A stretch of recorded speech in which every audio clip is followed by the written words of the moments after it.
Hello everyone, welcome again to another video. मेरा नाम इजाज़ हुसैन है और मैं एलुमनाई हूँ स्टिपेंडियम हंगेरिकम स्कॉलरशिप का। मैं 2023 में यूनिवर्सिटी ऑफ डेब्रिसन से बायोकेमिकल इंजीनियरिंग में ग्रेजुएट हुआ था और इस टाइम मैं मास्टर की स्टडीज़ कंप्लीट करने वाला हूँ इटली के अंदर। आज की वीडियो में हम डिटेल में बात करेंगे स्टिपेंडियम हंगेरिकम स्कॉलरशिप के ऊपर, जो कि अभी अनाउंस होने वाली है कुछ ही मंथ में। और ये जो स्कॉलरशिप होगी ये होगी 2026 सितंबर इनटेक के लिए। इसमें तमाम वो लोग अप्लाई कर सकते हैं जो अभी ग्रेजुएट होने वाले हैं या कुछ ही आगे महीनों में ग्रेजुएट हो जाएंगे। वो तमाम लोग इसमें अप्लाई कर सकते हैं, क्योंकि उसके लिए पहले से प्रिपरेशन करना ज़रूरी होता है। तो इस वजह से मैं ये अभी वीडियो बना रहा हूँ उन लोगों को ओवरव्यू देने के लिए जिनको इस स्कॉलरशिप के बारे में कोई इन्फॉर्मेशन नहीं है। तो इस वीडियो में एक ओवरऑल आपको ओवरव्यू दिया जाएगा, जिसमें आपको ए टू जी तमाम की तमाम इन्फॉर्मेशन बताई जाएगी। और जो ही स्कॉलरशिप अनाउंस होगी उसके बाद तमाम फॉर्म फिलिंग, यूनिवर्सिटी की सिलेक्शन एंड ऑल दैट, वो आपको तमाम की तमाम डिटेल मिल जाएंगी इसी चैनल के ऊपर। आज की वीडियो में मैंने प्रेजेंटेशन तैयार की है। इस छोटे से टाइम में मैं आपको डिटेल में समझा दूंगा कि स्टिपेंडियम हंगेरिकम स्कॉलरशिप क्या है, कैसे अप्लाई करना है, कौन सी यूनिवर्सिटी सेलेक्ट करनी है, डॉक्यूमेंट्स क्या चाहिए, टोटल एक्सपेंस कितने आते हैं, और वो सारी डिटेल आपको इसी वीडियो में मिलेगी। तो चलते हैं अभी स्क्रीन के ऊपर, मैं आपको दिखाता हूँ कि कैसे स्टिपेंडियम हंगेरिकम स्कॉलरशिप में अप्लाई कर सकते हैं और कैसे स्कॉलरशिप ये हंट की जा सकती है। So let's go. तो सबसे पहले आप देख सकते हैं कि स्टिपेंडियम हंगेरिकम स्कॉलरशिप 26 27, इसका यही मतलब है कि सितंबर इनटेक जो 26 की होगी इसमें आप अप्लाई कर सकते हैं। और अप्लाई करना अभी नहीं है, ऑब्वियसली अभी अनाउंस नहीं हुए हैं, लेकिन कुछ ही मंथ में अनाउंस होने वाले हैं। इससे पहले वीडियो बनाने का यही मकसद है कि आप इससे पहले अपने आप को प्रिपेयर रखें। वो लोग अप्लाई कर सकते हैं जो ऑलरेडी एफएससी से ग्रेजुएट हो चुके हैं या जो बैचलर में अगस्त से पहले पहले अगस्त 2026 से पहले पहले ग्रेजुएट हो जाएंगे। सबसे पहले प्रोग्राम में आ जाते हैं। तो आप देख सकते हैं जो अवेलेबल प्रोग्राम है इसमें 4 टाइप के प्रोग्राम मौजूद हैं। बैचलर है, उसके बाद 1 टायर मास्टर है, फिर मास्टर है, फिर डॉक्टोरल है। बैचलर में आप देख सकते हैं 3 टू 4 ईयर के प्रोग्राम्स होते हैं, जिसमें 3.5 ईयर के भी होते हैं और कुछ 4 ईयर के प्रोग्राम होते हैं। तमाम फील्ड मौजूद होती हैं इसमें, आप कोई भी फील्ड सेलेक्ट कर सकते हैं। इसी तरह 1 टायर मास्टर में अगर देखा जाए तो मेडिसन, डेंटिस्ट्री, फार्मेसी वगैरह इसके प्रोग्राम मौजूद है, जो कि 6 ईयर के या सम प्रोग्राम जो है 5 ईयर्स के भी होते हैं। इनमें भी आप अप्लाई कर सकते हैं। उसके बाद मास्टर में आ जाते हैं तो 2 साल के प्रोग्राम होते हैं इसमें। पब्लिक हेल्थ का जो प्रोग्राम होता है वो 1.5 ईयर का होता है, बाकी ऑलमोस्ट सारे 2 साल के प्रोग्राम होते हैं। इसी तरह पीएचडी में आ जाएं तो ये 4 ईयर का प्रोग्राम होता है। अच्छा, सबसे आ जाते हैं पहले कि नॉमिनेशन प्रोसेस क्या होता है। नॉमिनेशन प्रोसेस के लिए सबसे पहले जो सेंडिंग पार्टनर होता है, जैसे पाकिस्तान का एचईसी है, इसी तरह डिफरेंट के कंट्रीज़ के डिफरेंट हो सकते हैं, उनसे नॉमिनेशन बहुत ज़रूरी है। उस नॉमिनेशन के बाद ही यूनिवर्सिटी आपसे इंटरव्यू या टेस्ट वगैरह कंडक्ट करती है। इसमें अप्लाई करने के लिए आपको मेनली 2 जगहों पे अप्लाई करना होता है। इसमें सबसे पहला जो होता है वो हंगेरिकम की वेबसाइट पे अप्लाई करना होता है। उसके बाद सेंडिंग पार्टनर जो होता है उसकी वेबसाइट पे अप्लाई करना होता है, अगर वो आपकी कंट्री में है डेफिनेटली, अगर नहीं है तो आप उसको इग्नोर कर सकते हैं। बट पाकिस्तान के केस में एचईसी में अप्लाई करना होता है। तो ये 2 मेन वेबसाइटें हैं जिन पे आपने अप्लाई करना है। इसके बारे में जो ही स्कॉलरशिप अनाउंस होगी डिटेल में वीडियो बन जाएगी, जिसमें आपको दिखाया जाएगा कि फॉर्म कैसे फिल करते हैं। उसके बाद आप मेनली 2 स्टडी प्रोग्राम्स को सिलेक्ट कर सकते हैं। इनमें 2 डिफरेंट यूनिवर्सिटीज़ हो सकती हैं, 2 सेम यूनिवर्सिटीज़ में डिफरेंट प्रोग्राम हो सकते हैं, या जो भी आप करना चाहें आप कर सकते हैं। इवन कि अगर आप एक मेडिसिन डेंटिस्ट्री सेलेक्ट करते हैं, दूसरा कोई भी बैचलर का प्रोग्राम सेलेक्ट करते हैं, तो वो भी पॉसिबिलिटी है। अब आ जाते हैं रिक्वायर्ड डॉक्यूमेंट्स के ऊपर। सबसे पहले आपने ऑनलाइन एप्लीकेशन फॉर्म जो 2 साइट्स के ऊपर फिल करना है। उसके बाद आपके पास एजुकेशनल सर्टिफिकेट्स एंड ट्रांसक्रिप्ट होने चाहिए। अगर आपके पास डिग्री नहीं है तो कोई मसला नहीं है, लेकिन 1 अगस्त से पहले आपके पास तमाम डिग्रीज होनी चाहिए। ट्रांसक्रिप्ट का आपका होना ज़रूरी है। मोटिवेशन लेटर होना चाहिए। सीवी यूरोपास फॉर्मेट पे होनी चाहिए अगर आप मास्टर के लिए अप्लाई कर रहे हैं या पीएचडी के लिए। बैचलर के केसेस में कुछ केसेस में ज़रूरी है, कुछ केसेस में ज़रूरी नहीं है। लैंग्वेज सर्टिफिकेट में आपकी English proficiency certificate mainly universities में चल जाती है, लेकिन कुछ ऐसी यूनिवर्सिटीज़ होंगी जो आप अप्लाई करते वक्त देखेंगे उनमें आइल्स या टोफिल की रिक्वायरमेंट होती है, तो आप उनको स्किप कर सकते हैं अगर आपके पास आइल्स या टोफिल नहीं है। क्योंकि बहुत ज़्यादा यूनिवर्सिटीज़ हैं तो आपने टोटल 2 यूनिवर्सिटी सेलेक्ट करनी है, तो इसलिए आपके पास ईजिली ऑप्शन है कि आप इंग्लिश प्रोफिशिएंसी सर्टिफिकेट पे ही अप्लाई कर सकते हैं। उसके बाद मास्टर या पीएचडी के लिए रिकमेंडेशन लेटर की ज़रूरत पड़ सकती है। पीएचडी के लिए ज़रूरी होगा, मास्टर के लिए सम केसेस में पड़ सकती है, सम केसेस में ज़रूरत नहीं होगी।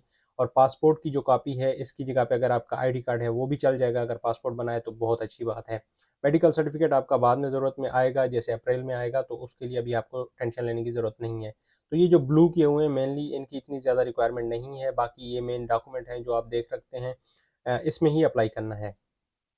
उसके बाद आ जाते हैं कि प्रोसेस कैसे काम करता है। सबसे पहले आपको इनिशियल नॉमिनेशन आपकी कंट्री की तरफ से मिलती है। अब ये इनिशियल नॉमिनेशन किस बेस पे होती है, अब मैं इसमें स्पेसिफिकली पाकिस्तान की बात करूँगा तो पाकिस्तान में मेनली आपका हैट या यूसेट का टेस्ट स्कोर होता है, फिर आपके प्रीवियस जो रिकॉर्ड हैं एकेडमिक के वो कितने हैं उसकी बेस पे होता है, और फिर आपने प्रोग्राम कौन से में अप्लाई किया है। जैसे आपने मेडिसिन या डेंटिस्ट्री में अप्लाई किया होगा तो कंपटीशन बहुत टफ होगा क्योंकि इसकी सीट्स बहुत कम होती हैं, तो इस वजह से इसमें इशू बन सकता है।